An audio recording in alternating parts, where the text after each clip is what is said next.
Rajnath ji, news 18 को ये interview, exclusive interview देने का आपका बहुत बहुत धन्यवाद। बिहार के चुनाव का माहौल है, ऑपरेशन सिंदूर के बाद आपका ये पहला इंटरव्यू है हमारे साथ। सवाल बहुत सारे हैं, शुरुआत करते हैं। चुनावी माहौल है तो बिहार से। आपने बिहार में बहुत रैलियाँ एड्रेस की हैं, आप काफ़ी सक्रिय हैं।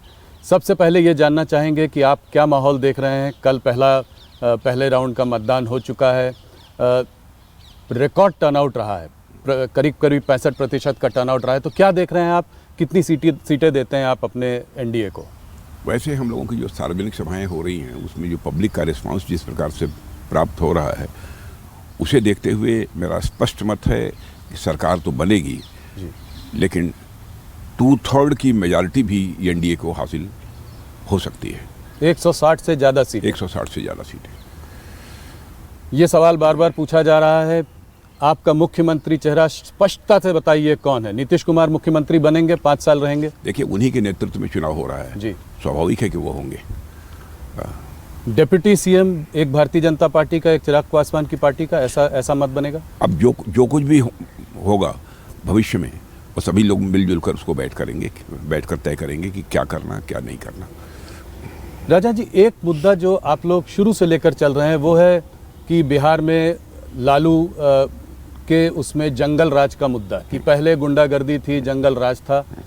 तो इस बार भी आप लोगों ने इस मुद्दे पर पूरे समय से आप बने रहे हैं, मगर इस बार आपके दल के ही एक अनंत सिंह जी जो है अब गिरफ्तार हो गए हैं। गोली चली पहली बार और दुलार चंद यादव मारे गए।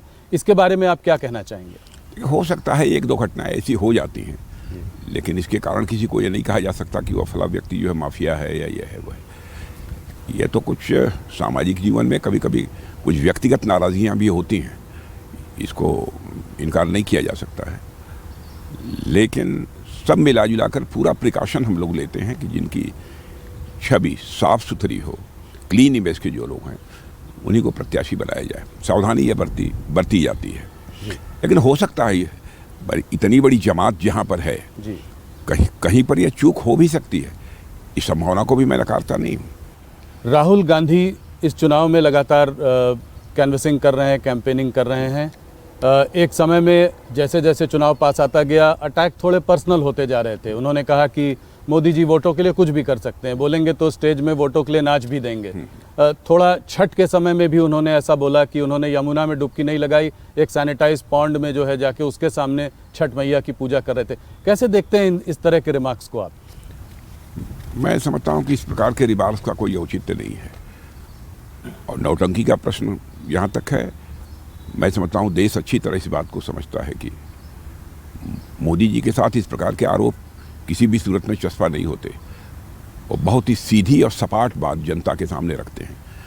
जनता को गुमराह करके उन्होंने कभी भी जनता का समर्थन हासिल करने की कोशिश नहीं की है। जो तथ्य हैं उन तथ्यों को ही प्रस्तुत करके जनता का समर्थन वह हासिल करते हैं। इस बार जब कल लोग मतदान डालने जा रहे थे, सुबह सुबह महिलाओं की बहुत बड़ी कतार दिखाई दे रही थी। बहुत ज़्यादा महिलाएं सामने आकर उन्होंने वोट डाला है। इसको आप कैसे देखते हैं? किसके लिए समर्थन है ये? क्या ये जीविका दीदी जो है ये आपकी एक गेम चेंजर स्कीम रही है? जीविका दीदी भी है, लेकिन उसके अतिरिक्त महिलाएं ये महसूस करती हैं कि नीतीश कुमार जी के मुख्यमंत्री रहते हुए कानून और व्यवस्था की स्थिति बेहतर रही है। अराजक की स्थिति नहीं रही है जैसी कि आरजेडी के शासनकाल में हुआ करती थी। एक उसका भी स्पष्ट संदेश पूरे बिहार में है। और आप जानते हैं कि महिलाएं स्वाभाविक रूप से यह चाहती हैं कि किसी की भी सरकार हो, लेकिन कानून और व्यवस्था की स्थिति बेहतर होनी चाहिए, और ताकि वह कभी भी किसी समय भी रात को भी कहीं आना जाना पड़े तो उन्हें किसी प्रकार का कोई भय न हो। और महिलाओं ने यह महसूस किया है बिहार में कि जब वहाँ पर आरजेडी की सरकार थी, लालू जी जब वहाँ के मुख्यमंत्री थे, तो 5 बजे के बाद बाहर निकलने में 10 बार लोगों को सोचना पड़ता था। अब महिलाएं तो कम से कम बाहर निकल ही नहीं सकती थी। इसमें शराबबंदी का भी कोई बड़ा योगदान रहा है? जैसे कि ऑपोजिशन में तेजस्वी जी ने और प्रशांत किशोर ने कहा है कि उनके अगर वो लोग जीत कर आए तो शराबबंदी के बैन को उठा देंगे, लिफ्ट कर देंगे। हाँ। तो क्या इसमें इसका भी कोई फ़ायदा मिला है इनको? अब कितना फ़ायदा मिला है, कितना नहीं मिला है, इसका सही आकलन करना तो बहुत कठिन है, लेकिन मैं कह सकता हूँ कि इसका भी लाभ निश्चित रूप से मिला है। और महिलाओं ने तो इसे बहुत ही अच्छा महसूस किया है जी। क्योंकि अपनी प्रत्यक्ष आंखों के सामने जब देखती थी कि उनके परिवार के सदस्य भी लीकर का सेवन कर रहे हैं, शराब का सेवन कर रहे हैं, तो ये उन्हें अच्छा नहीं लगता था। एक बड़ा रेवेन्यू लॉस का एंगल भी इसमें है, करीब 20,000 करोड़ का रेवेन्यू लॉस बताते हैं कि सिर्फ इसकी वजह से हुआ है। तो देखिए, सामाजिक बुराइयों को दूर करने के लिए रेवेन्यू प्रॉफिट और रेवेन्यू लॉस के संबंध में विचार नहीं करना चाहिए, और उसको हम लोग कभी विचार भी नहीं करते हैं। हम राजनीति करते हैं तो समाज बनाने के लिए राजनीति करते हैं, केवल सत्ता हासिल करने के लिए हम राजनीति नहीं करते हैं।